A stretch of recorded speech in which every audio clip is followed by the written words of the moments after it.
আসসালামু আলাইকুম। এই যে গ্রামের দৃশ্য অথবা আমাদের কাজের ফাঁকে আমরা যে টুকিটাকি কিছু কথা বলি, তো আমাদের সবচেয়ে বড় সমস্যা কিন্তু স্বৈরাচারী হঠা না হয়ে গেছে, শেখ হাসিনা কিন্তু হটায় দিয়েছে। তো শেখ হাসিনা যে বিপদ হয়ে গেছে রোহিঙ্গা, এই বিপদলে কিন্তু কোনো কারোই মাথা ব্যথা ওঠেনি এখনও, মানে মাথা ব্যথা উঠলেও কমকে উঠতেছে। তো এই মাথা ব্যথা আপনাদের কবে উঠবে? যখন যায় ওই যে আপনাদের ইসরায়েলের মতন বোমা মারবে, এই তো গাঁজা, তখন কি মাথা ব্যথা উঠবে? আগে ভাগেই যুব সমাজ এবং দেশের যারা যুব সমাজ খেপার পরেই তো ছাত্র সমাজের উধাও হয়ে গেছে।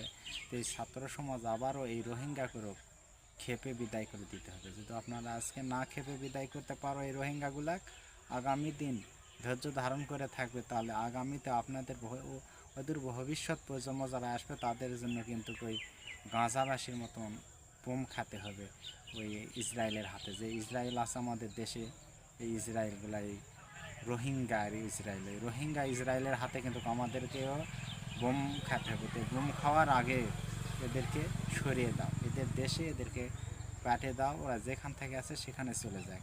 নিজের দেশের জনগণই ভাত পাচ্ছে না, ওদেরকে কেন নিয়ে অযথা বিপদ বাড়িয়ে দিয়েছেন, বোঝা করে রাখছেন? এই বোঝাগুলো বিদায় করে দেন এবং দ্রুতগতি বোঝা সরানোর সকলেই ব্যবস্থা করুন। তাছাড়া কিন্তু কেউ এই রোহিঙ্গার হারত থেকে বাঁচবে না। আসসালামু আলাইকুম, সবাই ভালো থাকবেন।